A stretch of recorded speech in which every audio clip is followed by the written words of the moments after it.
Thanks for joining us here on this edition of the GhanaWeb Mundial. The budget was read on Parliament on Friday, November 4th by Sports Minister Mustafa Yusuf. And 3 hours later, the Ghana Football Association released a 55-man provisional list for the 2022 FIFA World Cup. A lot of returnees, 19 players, have returned to the Black Stars and will be hoping to get a shot at the 2022 FIFA World Cup in Qatar. My name is Joel Ishen, and this will be discussing the budget and the squad on this episode of the GhanaWeb Mundial right here on GhanaWeb TV. We'll go for a quick break. When we come back, I'll introduce my guests and then we start the discussions.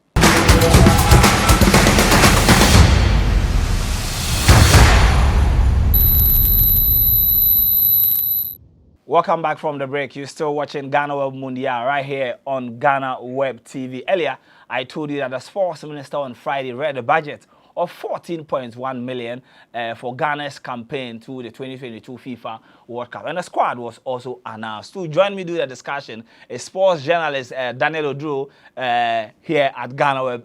Danny, good morning. Good morning. And then my colleague, Emmanuel Lenin. Ima, good morning and thanks for joining me here. Good morning. I'll start with you, Danny. The squad was announced, 55 man. I know that earlier we spoke about the players you think are doing good but might not be able to make it to Qatar. In general, before we go into the specific areas, are you impressed with the squad put together?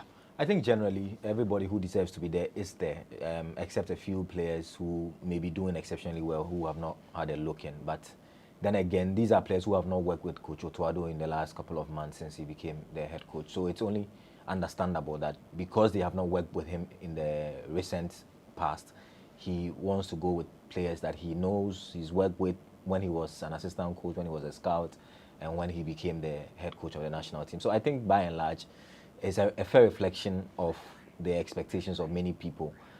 I would personally have loved for Nkommo Wo Ho to be in there. I know I have mentioned in other discussions that he has disciplinary issues, but I think his talent is there.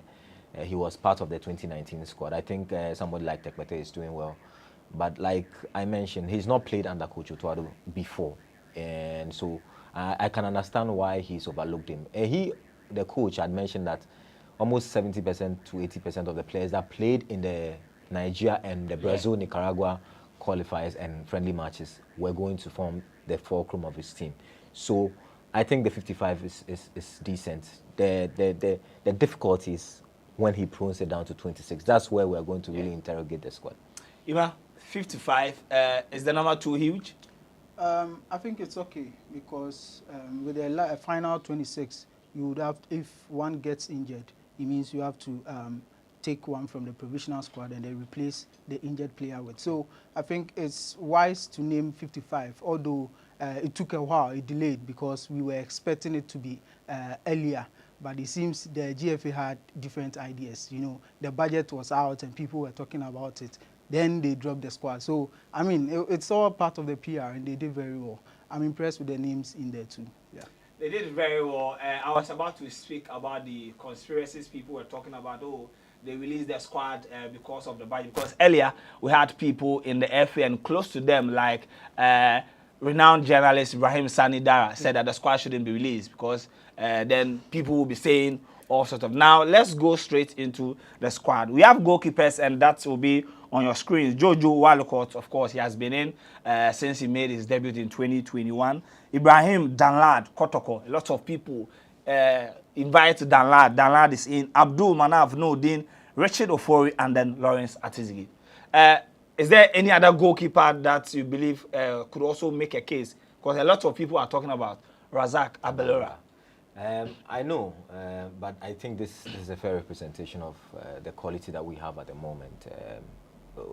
Ofori and Walcott will be first and second, depending on how the coach wants to arrange them. But the two of them will be first and second. My personal opinion is Richard Ofori should be the first choice if he's fully fit. But I believe that Otuado really likes Walcott, and I've heard people really like him. So I think between the two of them, one of them will be there. So the third choice really is down to whether it's going to be Manaf, whether it's going to be, what's his name? Danlad. Atizigi. Many have said that they should, just for the optics, should name a local third choice goalkeeper to beef up the squad or to be part of the squad. So that's to the coach whether or not he wants to go by that approach, because you could go into a tournament and 2 of your goalkeepers will be injured, or 1 will be suspended, get a red card, whatever could happen, anything could happen. So do you want to send a third choice goalkeeper only on the basis that he's a local goalkeeper, or you want to take him because you feel that he deserves to be there? But the 5 goalkeepers there, I think, are a fair representation of our quality at this moment. The argument for Danlad, aside him being a local player, there are others who are also making a case that in 2010, when we went to South Africa, our third goalkeeper was Daniel Ajay, under 20 goalkeeper. Danlad, under 20, Black Meteors, local Black Stars. So when people are making a case for Danlad, and then they add this to the case that him being a local player and Kotoko will be getting $10,000 every day he stays in Qatar, do you think that we need to give him the third spot? I think, yes, in the 2010, we had a local goalkeeper in there. In 2014, we had Sadiq Adams. But 2010, you should not forget that AJ had won the Under-20 World Cup in 2009 and had become part of the AFCON squad in Angola. So the progression was very clear. So, I mean, the quality was there. That's not to say Danlad didn't have the quality, but just so that people could appreciate what happened in 2010. A lot of that team had been implanted in the Black Stars. The likes of Andre Ayew, the likes of Daniel Opare, Ajiman Bedu. So a host of them were part of the Black Stars. So it wasn't out of place at all. But you can make similar argument for Danlad Ibrahim, because he's been with the Under-17 and then the Under-20. They won the AFCON. And you have Fatahu Isahaku in the Black Stars squad. You have Daniel Efri in and out. And with Danlad Ibrahim, he's been with the local Black Stars. So you can track his progression. So I think the GFA is not looking at the Kotoko getting money, but rather growing a goalkeeper who can potentially be the #1 for Black Stars. And I think it's a good call. But him being a third choice for the World Cup, I have my doubts, because looking at Danlad Ibrahim recently, the league went on break for a month and he's not been that active. So if you compare him to Lawrence Atizigi, who has been imposed for St. Gallen in the Swiss League, week in, week out, being voted as one of the best players every week. So I think if you compare those performances, you can't put Danlad ahead of Atizigi. The same story to Nurudeen. Nurudeen is playing for European in the Belgium League. So I think in terms of activeness, that is where Danlad falls short. But in terms of progression, you can give him the benefit of the doubt to be in the third spot. But I think it all depends on the coach and how he wants his third choice to be. Yeah, now, the goalkeepers, in 2010, it was down to penalties that we came home to Uruguay. And then when you are going to a tournament like the World Cup, in 2019, we came home from the AFCON because of penalties. Our goalkeepers, the goalkeeper couldn't save. And then it is a common thing that you cannot win a penalty shootout without your goalkeeper making a save. Now we have Nurudeen Abdulmanaf, who did very well in the Kirin Cup in Japan. Chile, but not many people are mentioning his name when we are talking about goalkeepers who need to be part of the final squad. Now we are making a case for Danlad, him being goalkeeper, local goalkeeper, and then progression. Could it also be that we don't know what will happen and we might go to shootout again? Can it also be the only justification that we go in for Nurudeen? Yeah, it could. And like like Enin said, it's down to how the coaches view their participation in the World Cup. Because see, the third choice goalkeeper, unless something dramatic happens, we really not kick any ball. So, what are the qualities of your first and the second choice goalkeepers? If the two of them are very good, you may not need a third choice goalkeeper, which is why the cosmetic, if you like, inclusion of Danlad has been made. And I always say that's not to say that he's not quality. He's quality, but because you may not necessarily fall on the third choice unless in an extreme case, the penalty thing, look, any goalkeeper can save a penalty. I know we say some goalkeepers are good at penalties, but even at the very top level, we've seen it feel spectacular. I remember Louis van Gaal did the same thing when he was... Even recently in the Carabao Cup final, Thomas Tuchel did this Breton, exactly. Kepa, Yes, and he couldn't save any of the 10 penalties. Exactly. So it really is ifs and buts. But I feel that Coach Tuado, with the kind of technical backroom staff that he has in Chris Hutton and Didi Dramani and George Barton, they really will go for somebody who they feel deserves to be there instead of making an emotional argument, whether it's penalties, whether it's a local coach, whether it's progression and all of that. They will choose a goalkeeper with the thinking that things could really go wrong where your 2 goalkeepers will be unavailable. Yeah. All right, so our squad we are doing our prediction for the final 26-man squad, and then we are going for 3 defenders. Now, it seems that Jojo Walcott and Richard Ofori are both in your picks. Yeah. Who takes the 3rd spot? My head says it will be Atizigi. My heart wishes it is Danlad. Danlad. I wish it would be Nurudeen. Nurudeen. Yeah, because I think if something unfortunate happens and Walcott is not available and Richard Ofori is not available, the goalkeeper that fits to Otuado's style well, for me, I think it's Nurudeen, because with his distribution, reflexes, and the penalty, saves also comes in addition. So I think that it should be Nurudeen. Yeah. Nurudeen so it seems it's clear that the final spot is between Nurudeen and then Lawrence Atizigi. Now let's move to the centre backs. Dennis Odoi, Tariq Lamptey, Alidu Seidu, Andy Yadom returns to the Black Stars. Baba Rahman, Gideon Mensah, Patrick Pozo plays for Sheriff Tiraspol in the Moldovan League. Dennis Nkrumah Kosa, Alexander Jiku, Salisu, Abdul Muni, Jonathan Mensah returns. Daniel Amate, Joseph Edu, Stephen Ambrosius, and Kasim Adams returns after a long time.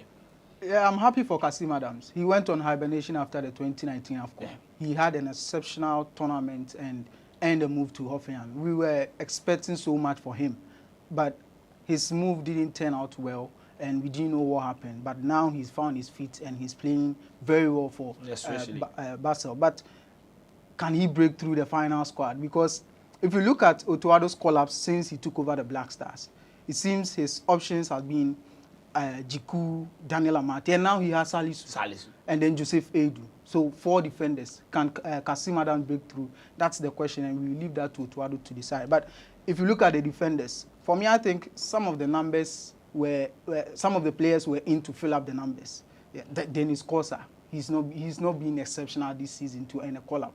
So somebody like Andy Yadom, looking at the options, he's fallen on the pecking order. So I think yes, their names is good to fill up the numbers. So I think it's okay. The names there.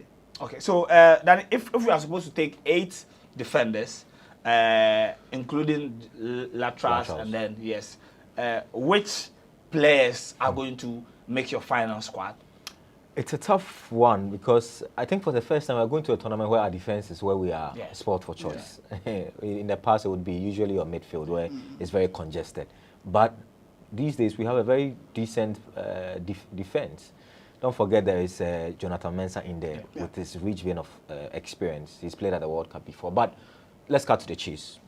There are 3 constants in there. Daniel Jiku, Daniel Amate, and Salisu are 3 constants who will be in there. Right. Then let's bring in the laterals. Daniel, Tariq Lamptey, Dennis Odoi. So 5. That's 5. The left. Gideon Mensah. That's 6. And then Baba Rahman. 7.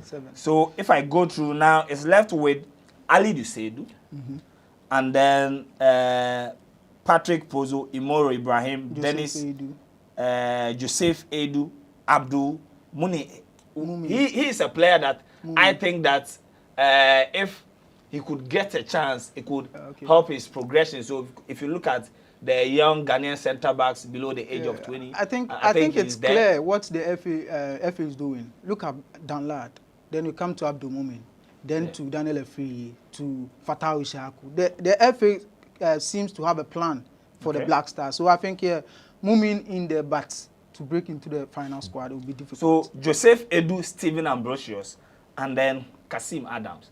Who picks the final spot? The final spot. Because we cannot go with 3 Centrebacks. Yeah. I mentioned Alidu Seidu because Alidu plays He's across versatile. the back line. Yeah. Yeah. So between, let's say we are supposed to pick 9 because we are adding defenders and then left I think pass. we'll pick about 9. Yeah. When it used to be 23, we pick Yeah. usually 8. But because it's 26, I think we'll pick about 9. So between Kasim, Jonathan, Stephen Ambrosius, Joseph, Edu, Alidu, which 2 do you think that will join? Because it is looking like the numbers we've put out so far, bear any injuries, these guys will be in camp. Yeah.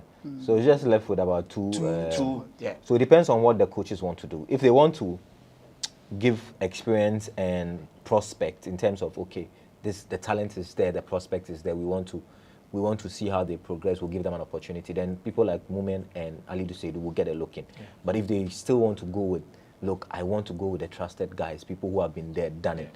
Joseph Edu and Jonathan Mensah may get a look in. Jonathan Mensah, the MLS has not been know, the best of places to play your football. But because of his experience, he's played about 4 or 5 AFCONs. He's played at least 1 World Cup, as far as I know. That's 2014, I think. And so he has experience. He's played 2 World Cups. 2 World Cups. 2010 and 2014. It was part of the 2010 World Cup, the under-20 squad. Under-20 so squad. he has 2 World Cups under his belt. Yeah. And sometimes I begin to tilt towards these coaches wanting experience. And not necessarily giving an opportunity to the young ones. But because of Seidu's versatility, playing across the back line, he may have a look in and then maybe Jonathan Mensah or Joseph Edu, because Joseph Edu has played very well. In fact, the last time I was here, I said he could be one of the informed players who does not go to the World Cup. But between now and the day of the final score, anything could happen. There could be injuries and all of that. So there are 2 spots, but 3 candidates. Alidu Seidu, Jonathan Mensah, Joseph Pento, I think. Yeah. I have 4 candidates for the 2 slots. Yeah, one is Alidu Seidu because of his versatility, and Joseph Edu, of course, Stefan Ambrosius, and Kasim Adams because he's experienced too. He's been with the Black Stars before. So he's not played under. He's not played under Otuado, and that's always the difficulty. Yes, it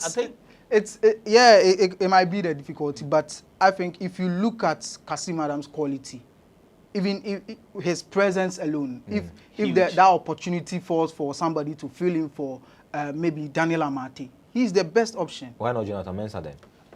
With 2 World Cups and with the league he's playing. But in terms of league, activeness, the competitiveness and all that, Kasim Adams is ahead of Jonathan Mensah. So I think I have 4 players for the 2 slots. Okay, so Stephen Ambrosius. Can we talk about Patrick Pfeiffer? Why is he not in the squad? For me, he's the top 2. If you are mentioning top 2 centre-backs, Ghanaian centre-backs who are performing, you mention his name. He's doing well for them. In the lower division. Why is he not in the squad? Who are you competing with? It's also a huge factor because I'm just... I know Ambrosius is also in the lower division. Bundesliga 2. And that's why all of us have not mentioned his name to be part of the final squad. I think it will be difficult for them to be in the final squad. Okay, now before we take the break, let's go to the midfielders because I think that it's going to be very... it will give them some headache. Yeah.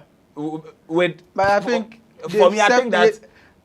Not for agenda purposes, but I think if Daniel Efriye is home and he finds his name in the midfield... It means that he's not going. it's some kind of give you a prior notice that it will be difficult to be in the 26 because Daniel Efriye is a forward. Yeah. And if you want to, if you are naming a squad and you put him in the midfield, what are you trying to say? He's going to compete with Chere. Okay, so let me go through the squad real quick.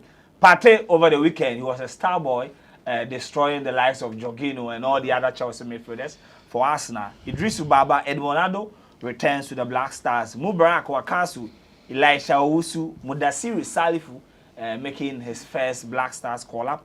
Salis Abdul Samed lengths in the French League. Andre, captain, Majid Ashmeru, Joseph Pento, Kudus, Daniel Kofitre, Daniel Efriye Barney, and then Schlop returns to the Black Stars. Yeah, we have options. We have quality. But so 6. If 6. Now, Daniel Kofitre is a doubt. I think he has an injury.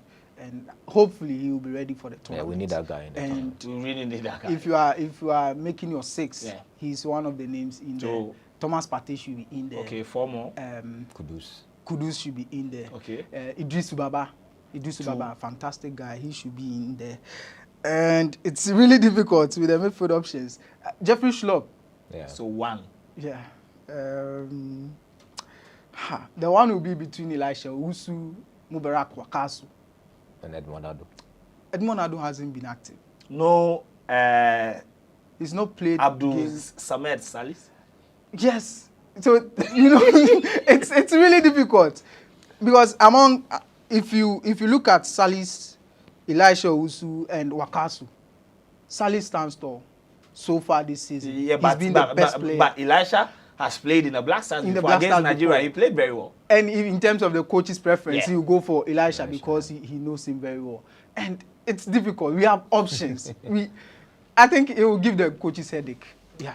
The same players. Yeah, I mean there are some constants in the Kudus Partey constant, Baba Idrisi, because we don't have a lot of midfield defensive midfield options. So because of that, he gets an advantage because he's also played. So that's 3 slots gone. Yeah. Kufitre, if he's fit, he's one of the 2 players who can progress the ball aside again, they put Joseph Pentel as a midfielder. I think there could be a mistake. Sometimes the coaches don't put labels. So sometimes the FA Comms guys will do that themselves. Because I don't understand why he's a midfielder. I think he's a winger. So we've named Kudus, Partey, Kufitre, Idris Ubaba, that's 4. Yeah. I'm always tilted to believe that he will take Wakasu to the tournament. I think he will take Wakasu. Why Wakasu?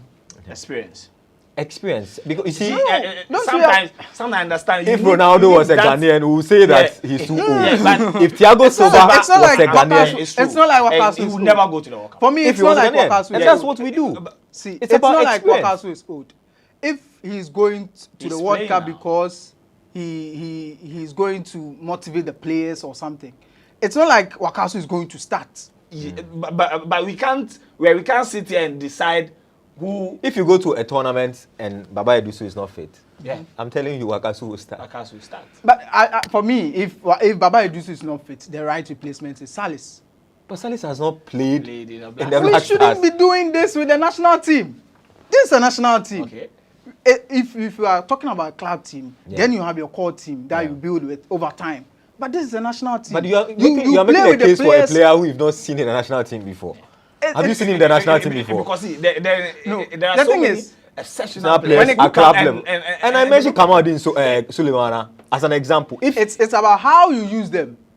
For me, I think still Kamaldeen, we've not used him well. At the how have we not used him well? Did you see him at the AFCON? We give Did you see him at the AFCON? What role was he supposed to play? For the AFCON, you can say yes, it's his first tournament and all that. But for me, his first tournament.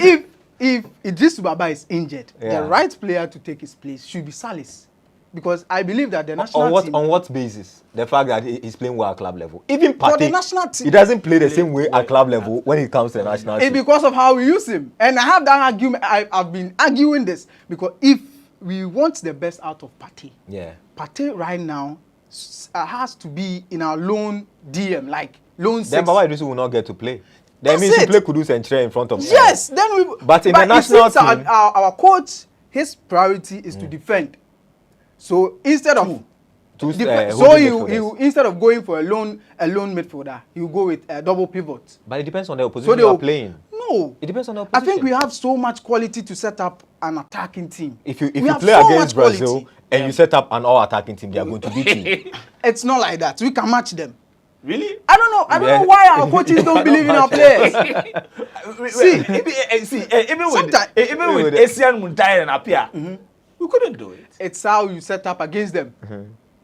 You can still play a lone 6 and then set up a mid block, like yesterday Ateta did. You have your 4-1-4-1. You defend in that shape, even with a lone midfielder. He has a huge block in front of him. And that makes it difficult for the opponent to break through. If you have the quality, bet on them, believe in them. But it seems we set up with the priority of being defending, hoping to get a counter and then score.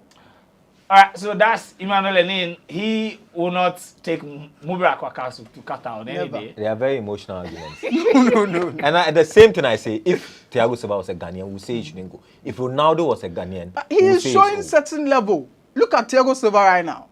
He's the best Brazilian centre back, even at age 38 or 37. Yeah. So you can't argue about his age. You need to form. Oh, Wakasu is not playing that well for him. He's not playing actively. He's playing actively, but he's not exceptional like Thiago Silva has been. All right, so we'll be back after the break. This is GhanaWeb Mundial. When we come back, we have a tall list of wingers and strikers to go through. Then we go straight to the budget read in Parliament.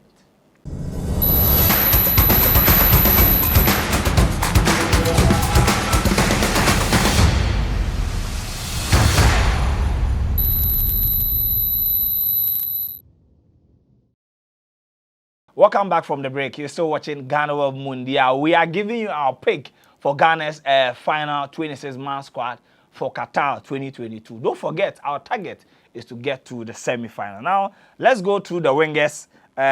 Jordan Ayew, Kamal Dean Suleimana, Mohamed Dauda Mohamed also makes a return to the squad. We have Enes Nyama Yaoyaboa, Emmanuel Jesse returns, Isahaku Abdul Fattah, Osman Bukari, Ransford Yeboah, Kamal Sowa, Samuel Owusu, our darling boys, and then Christopher Nchweje, Joao Famie also makes a return. If we are supposed to pick how many? 5 wingers? Goal scoring has been a problem for the Black Stars, and obviously. So should we push Joseph Pinto here? I think. Yeah, so. I naturally Joseph Pinto is a winger, so he will be in the list of wingers, but. The coaches will bet on players who can produce goals, not players that can, run with the ball and be unproductive on a pitch. So if you are going by that, I know Jordan Ayew has scored a couple of goals for the Black Stars. So if you are talking about goals, Jordan can give you goals sometimes. And experience too. And Kamal Dean has been the coach's favorite.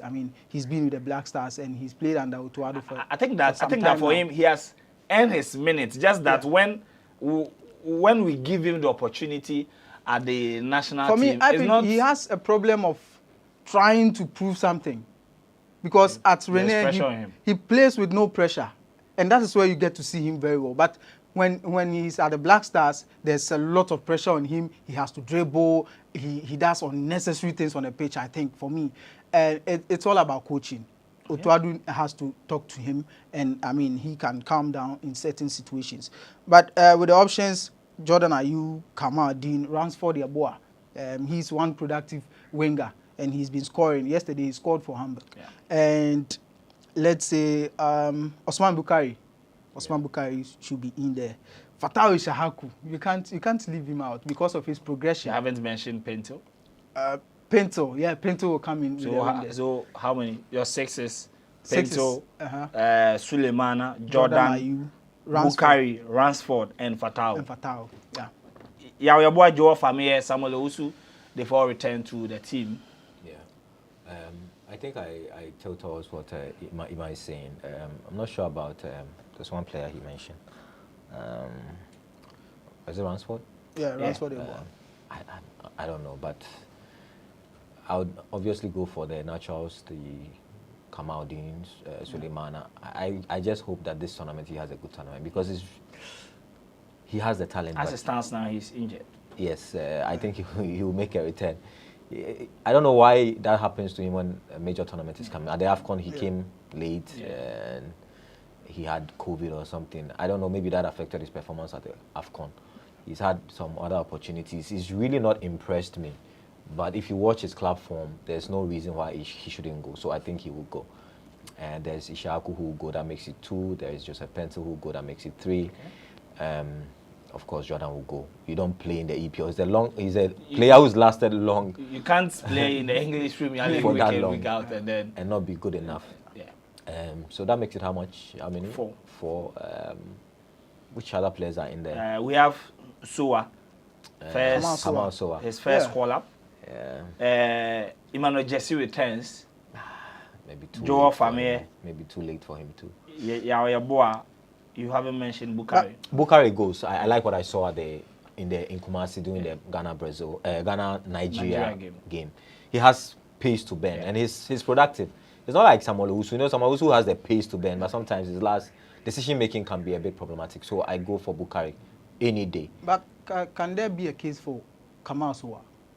I think so. He's been superb for Club Brugge in the Champions League and in the Belgium Pro League. Yeah, I think he has some issues with the coach. If the coach can forgive him, I think there was a time he called him and then he had excuses and all of that. So I know. that's if he will let but go of looking that. at his performance, you can't play in the Champions League, win man of the match, score goals, and then not go to the World Cup. And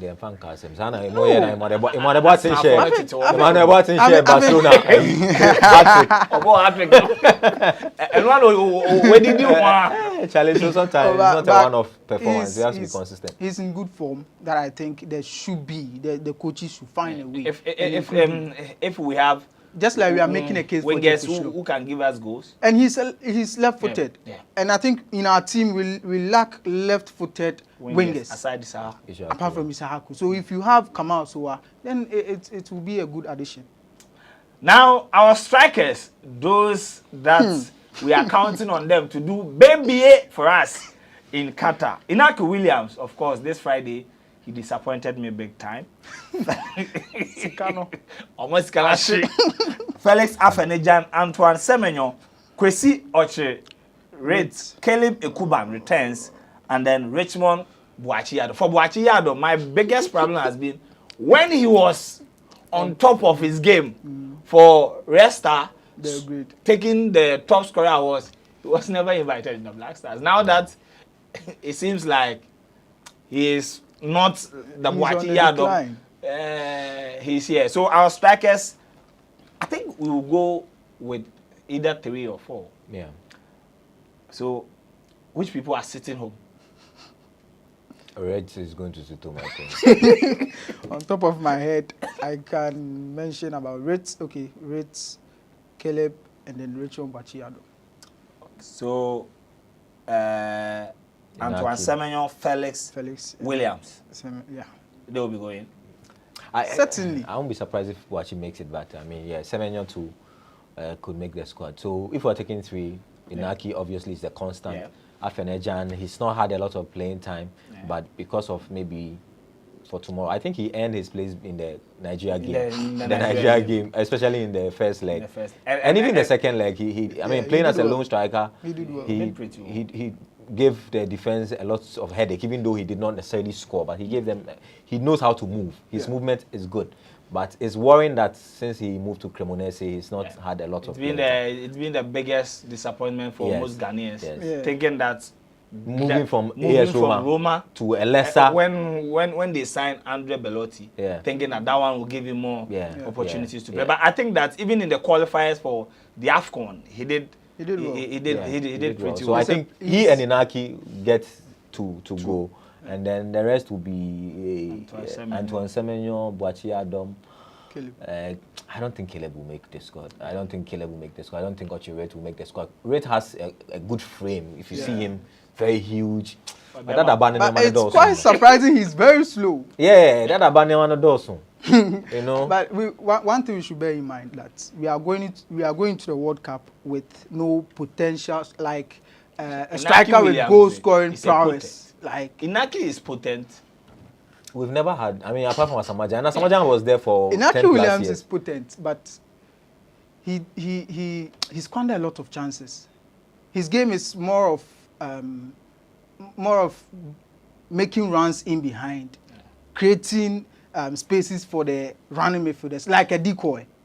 Yeah, he can play as a decoy for like Olivier Giroud did for France at the 2018 World Cup. He didn't score, but he did very well up front. So such a player, you don't rely on him for goals. Rely on him to create openings at the back for the Kudus and then the wingers to get some space to operate. And I think in the game against Nicaragua, when they were not creating for him, I think he created like 2, but with his runs, he's very good. He's smart, but I think his goal scoring, it's something else. Yeah, we are one go project. And playing as a striker for Black Stars, it's really tiring because you'll be there waiting for the ball and I think the suppliers won't come. I mean, that was his first start for the Black Stars. You have to understand that they've not played with him. They don't know his movements. Yeah. It will come with time. Unfortunately, this World Cup doesn't afford you a lot of time. They play, all the European leagues will play last game next weekend. And then the players will break for camp. And then the next week, the World Cup. In fact, 2 weeks from today, the World Cup would have started. 2 weeks from today, the World Cup will start 2 weeks from Sunday. Ochina, Endra. So is it also that we have to talk to our midfielders? Yeah, we supply, release the ball. Release the ball on time. Kudus. Yes, we know he's a creative player. He's playing as a schemer. Yes, and playmakers, sometimes they love to hold the ball and then short players with their dribbles and all that. But if you are playing behind the striker should be your priority. When he's in space, you release the ball to him. That's what makes Ozil a standout number 10. Because his priority is to find a striker, even in a tight space. So that's what Kudus should do. His priority is to find a striker, not to dribble. I think that Asamoah spoke about it, that when he is playing for Ghana, one of his biggest problems was that when the game starts and he makes a run, nobody pass.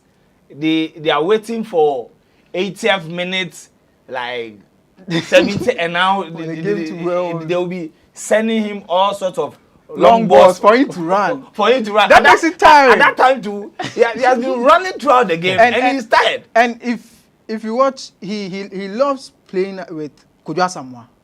Because when Kojo Asamoah played as number 10 for the Black Stars, he was supplying Asamoah with a lot of balls. So that's the quality we've been lacking over the years at the Black Stars.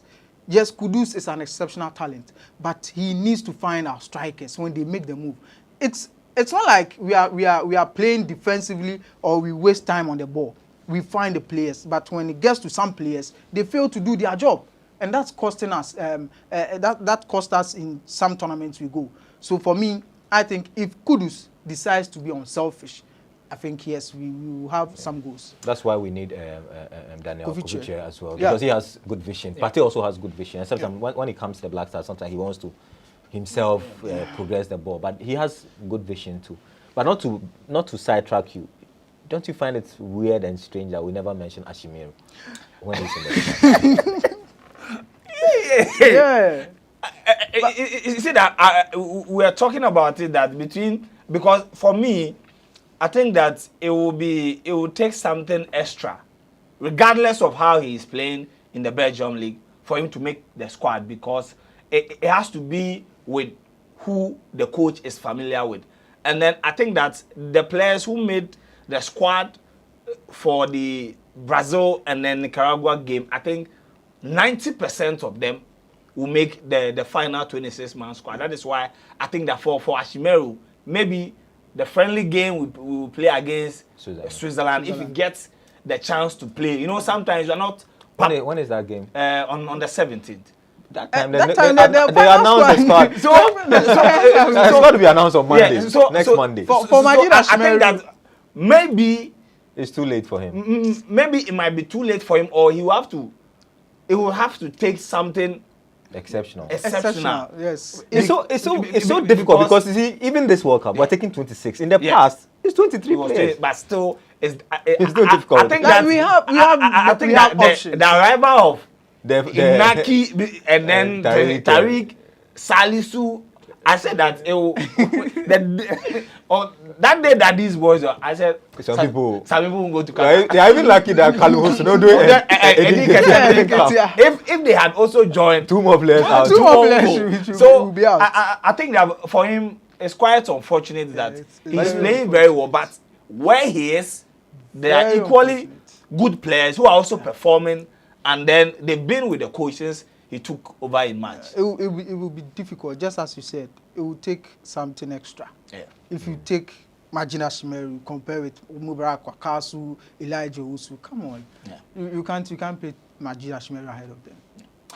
Alright, so that's the squad for you. Let me go through a couple of the names that we think will not be able to make the squad. Then we move straight to what the minister presented to Ghanaians on Friday. We think that Walcott Manaf, Richidofori, and Atizigi, though it was a tie between Manaf and then Atizigi. Now, the defenders, we think that Andy Yadom might not go to Qatar. Patrick Pozo, Ibrahim Moro, Dennis Kosa, Abdul Mumin, Jonathan Mensah, they might not also go to Qatar. In the midfield, we pick Pate, Idris Baba, Mubarak Wakasu, we pick Andre, Mohamed Kudus, Daniel Kofitre, and then Jeffrey Schlupp. They were our pick for wingers. Jordan Ayew, Kamal Dean. We picked Fatawi Sahaku, Osman Bukari, Joseph Pento. Yeah, they were our pick.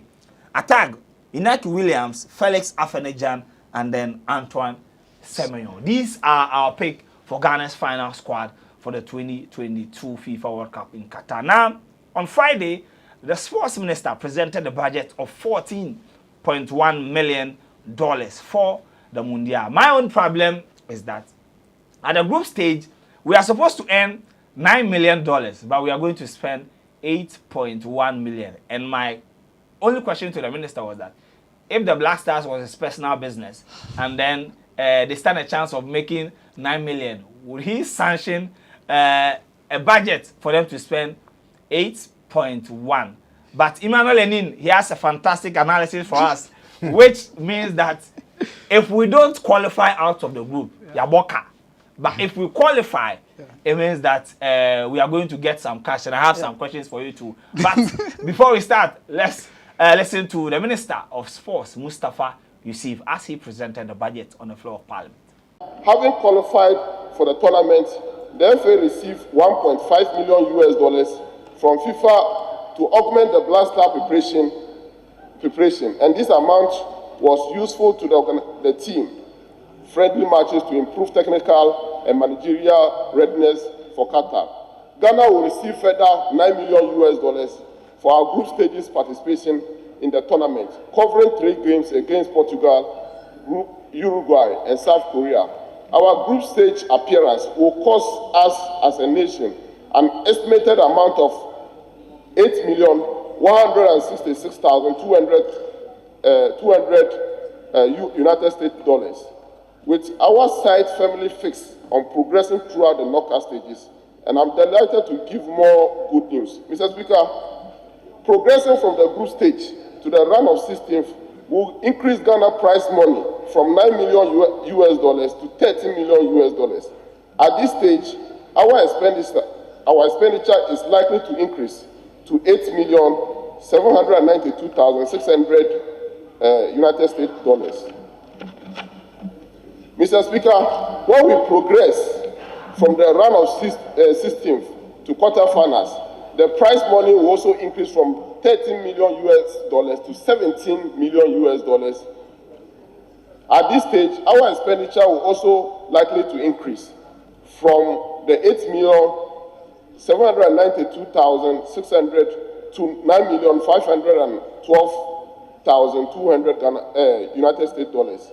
If we progress from the quarterfinals to the last 4, Ghana stands to receive $27 million United States dollars to $42 million US dollars.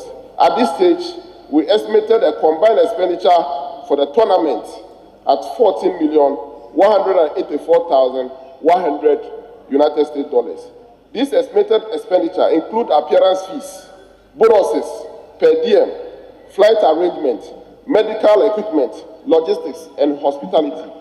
Mr. Speaker, whichever way we look at revenue and expenditure commitments for Qatar 2022, the benefits of playing in the World Cup far outweighs the expenditure with several other unquantifiable benefits.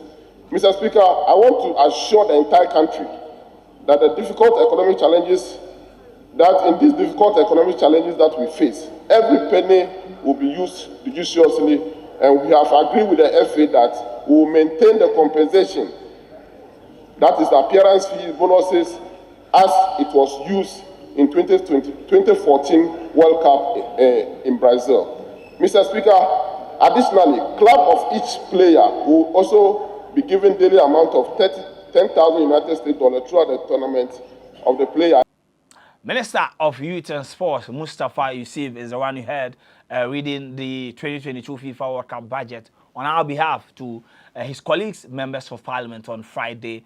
The minister said that he will make sure that every penny is being accounted for. And then before we came on set, you were talking to me about some analysis you've put together with the figures, which shows that if we are able to progress from the group, we might come home with some millions of dollars. Yeah, but first of all, let's state that Kasa and Farmer. Yes, you can say you account for every penny. Okay. But when things go wrong, let's give him the benefit of the doubt and see. And you come to the parliament, you'll be forced to do damage control, so you won't account for certain things. Okay. Yeah. So Kasa and Farmer, working. But I think I'm happy with the budget. It's wise with the minister. I mean, this is a very good budget. We were all talking about 25 million be budgeted for the World Cup, and we were shouting that hey, the economy is not good and all that. But I think for 40 million, and you look at Ghana's target, it means we stand a chance of getting some cool 9 million as benefits if we get to the semi-finals. Okay. Yeah. If you get to the semi-finals. Because if you are able to make the semi-finals and let's say finish fourth, we get 25 million. And we budgeted 14 million. So if you do the maths, we stand a chance of getting some cool cash. But the problem is how the money is being situated. If you look at the group stage only, 8.1. We are playing 3 games, right? 8.1. But in the semi-finals, we will play two games. And the minister budgeted 4.6. So how do you budget 4.6 for 2 games? Then you budget 8.1 for 3 games. No. It's not like you are going to pay for facilities, you are going to pay for... I mean, come on. It's just 3 games. So it should have been around, let's say, 6, 7. You see, just to reduce the cost. But aside that, it's a good budget. But where we stand a chance of incurring a cost is when the team failed to progress from the group stage. Yeah. Because we budgeted 8.1. And then we stand a chance of earning 9 million from the group stage only. So if you do the maths and you deduct the 8.1 from the 9 million, it means we will benefit around 7 point something. And that would be a loss. All right, so before I go to that, in your analysis, your analysis, you didn't factor in the cost of the qualifiers, even though we don't know. Yes, because even if you subtract the 9.1, the 8.1 from the 9 million, and then you get your little over 1 million, let's say less than 1 million. Then you have a cost to bear from the qualifiers, because we know that winning bonuses and then the playoff bonuses are still not being settled. So let's say you have about $500,000 to settle. Take that one from the less than 1 million. I mean, it's still a loss. Because the World Cup, everything is being funded by FIFA, and we should be getting money 50-man contingent from every country. Yes, to start something, start better projects with the World Cup. Because I think from the 2006 World Cup and then the 2010 World Cup, we started a Pram project with that money, right? Yeah, so we are talking about World Cup that gives the FA and the government money to start new projects, to unearth talents, to better our players in the country. And if you are going to a World Cup and then if you exit the group stage and you get less than $500, I mean, it's a huge loss. $500,000. $500,000. Yeah, it's a loss for the country. You need to situate the conversation well. When I was much younger into this profession, I spoke like a name, so I can understand where it's coming from. First of all, there is no guarantee that you will qualify for the World Cup. Once you decide that you're going to play in the World Cup qualifiers, it's a gamble. Okay. It's a gamble that could bear fruit or could not bear fruit. Nigeria were the team that we eliminated. Yeah. They had played all their qualifiers, won majority of their games until they met us. all that bonuses and the cost they incurred is gone. They don't go to the World Cup. It could have been the case for Ghana. So that is an investment the government makes into the national team. Okay. Whether you qualify or not is a gamble. So yes, I agree with you. The cost of the World Cup is inclusive of the qualifiers. Yeah. But the qualifiers is a decision you make and say we'll play. Okay. If at the last hurdle against Nigeria we didn't qualify, we'd have won some games and paid some bonuses anyway, and will not get anything for not qualifying for the World Cup. Okay. Now you qualify for the World Cup. There are tangible benefits of qualifying for the World Cup and intangible benefits of qualifying for the World Cup. So you need to understand those things. Now, the 9 million plus you say we would receive playing in the group stages is not inclusive of the almost 2 million you get as preparation money. Yeah, I didn't add that because from what the minister said, that money, we've already spent that money. Yeah, that money. That's why I didn't. We've already taken that money. 1.5 million. The preparation money. Yeah, 1.5 But the World Cup qualification itself is a $12 million. Guaranteed money. 12 million. Yeah.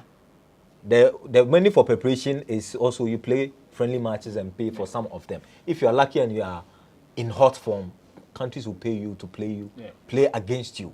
Unfortunately, we are the least ranked team going to the tournament. It means that to get friendly match, sometimes you have to pay for it because you are not seen as attractive like a few years ago.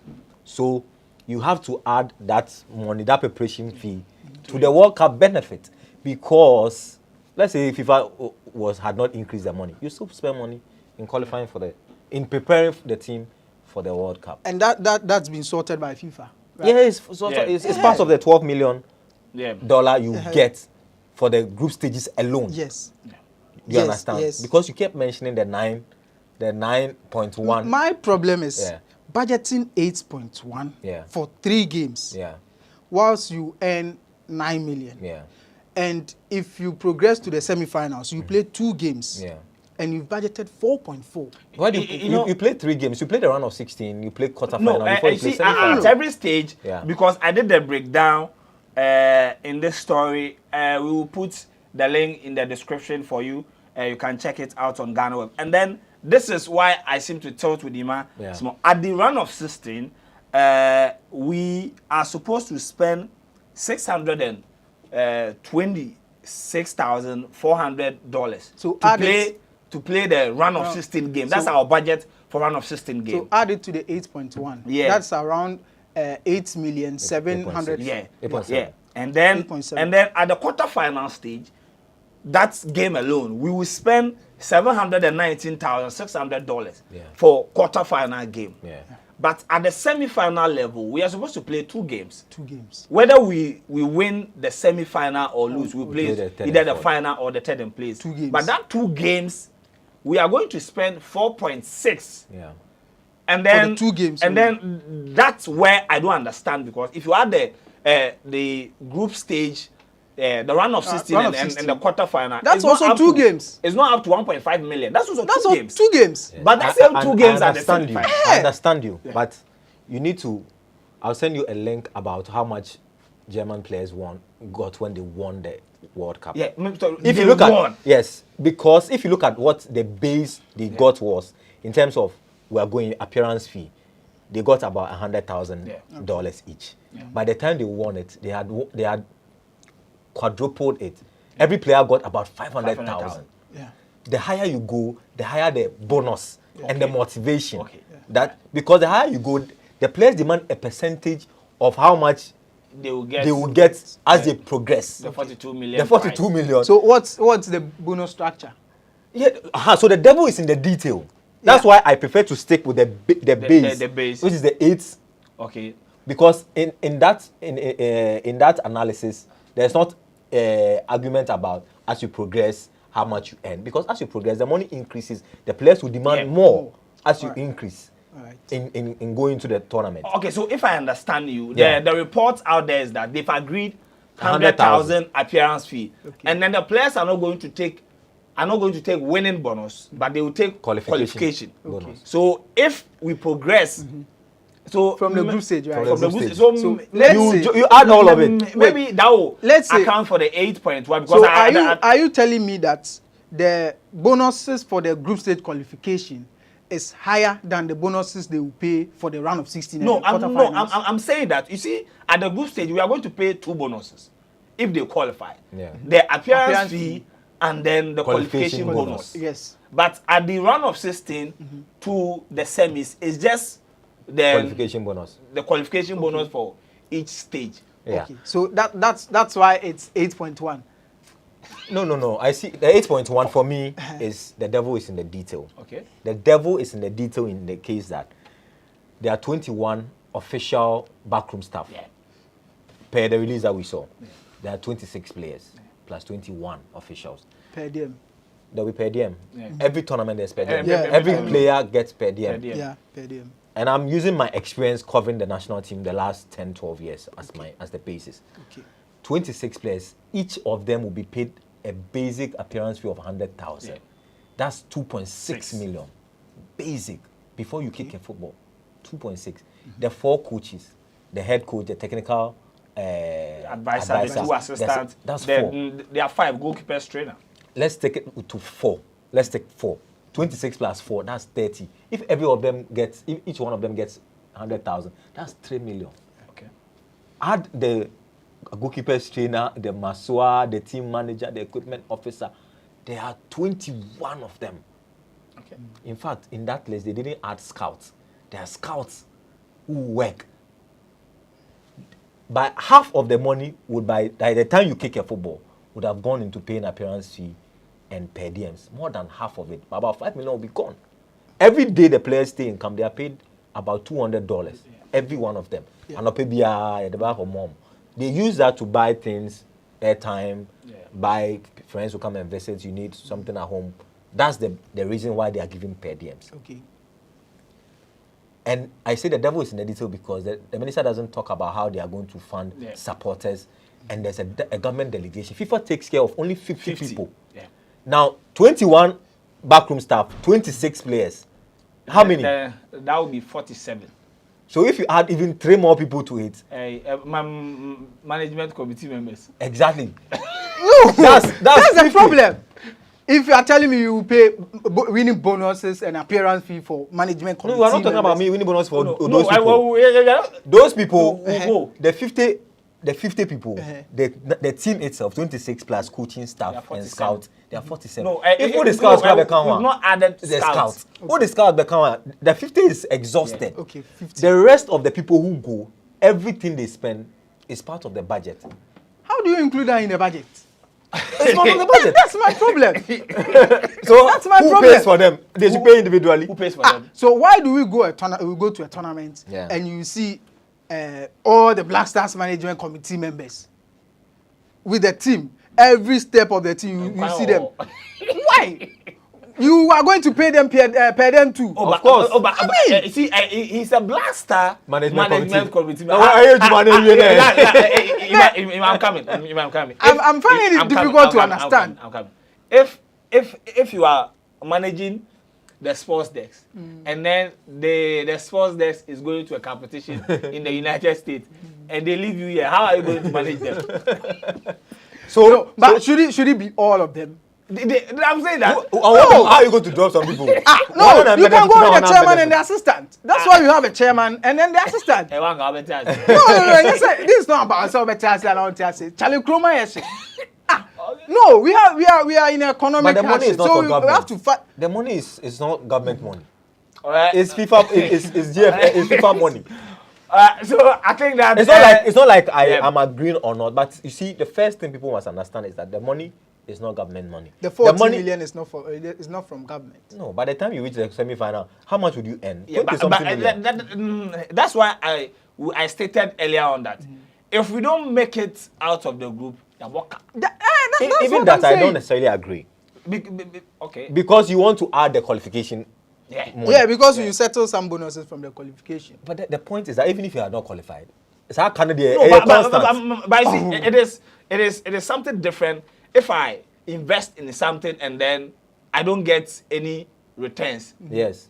That one is we have astroturfs in this country that we need to fix. No, I don't want to go there. But see, you see why I started by saying that they are tangible and intangible. How do you quantify the intangibles? Yeah, but that's what I'm saying. That we shouldn't go to a tournament and come empty-handed. The intangibles are the joy and all those things that we get when we qualify. There's beyond even that. Yeah, but it is how you, even your tourism, will leverage. Yes. Because if Black Stars qualify out of the group, do you know how much mileage you get on platforms like BBC and CNN? That's what I'm saying. It depends on what you do with it. If we don't qualify, I'm looking at if we don't qualify. Qualify. Pay our budget. No, if you don't qualify, where is the loss? Even if you don't qualify, 8.1 out of 9 million. Yeah. How is that a deficit? If you do a simple it's less than 1 million. Okay. It's less than 1 million. Less than 1 million.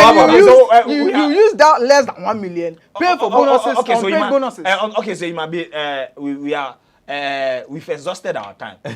Your main issue is if we don't qualify. That's my problem. And then if we don't qualify, we'll discuss it on Thursday when we look at the expectations of Ghanaians and where we think our team. I've said my own that we are going to qualify because we will beat South Korea and then we beat Uruguay. Think? Oh, you qualify. South Korea is the most. See, I'm saying that pick our squad, pick our midfield, and go to Uruguay. The only one who will come in is Federico Valverde. Yes, but you have a coach. You have a coach who prioritizes defending than attack. Okay, so if you are going to play against South Korea, he prefers to defend first. It's okay. We'll talk about that on Thursday. On Friday, the next episode of the GhanaWeb Mundial will be on Friday. As we look at the expectations of Ghanaians, we will analyze our team, our opponent, and we'll see where we think, based on our projections, the team will reach. Daniel Odro, journalist from GhanaWeb, join us. Thanks very much, Danny. Emmanuel Edin, yes, to the entire production crew, Richmond, Vanderpoy, Mr. Jao Kwame Adom, thank you very much. My name is Joel Leshen, and I'll be coming your way on Friday. Until we meet again, trust the process.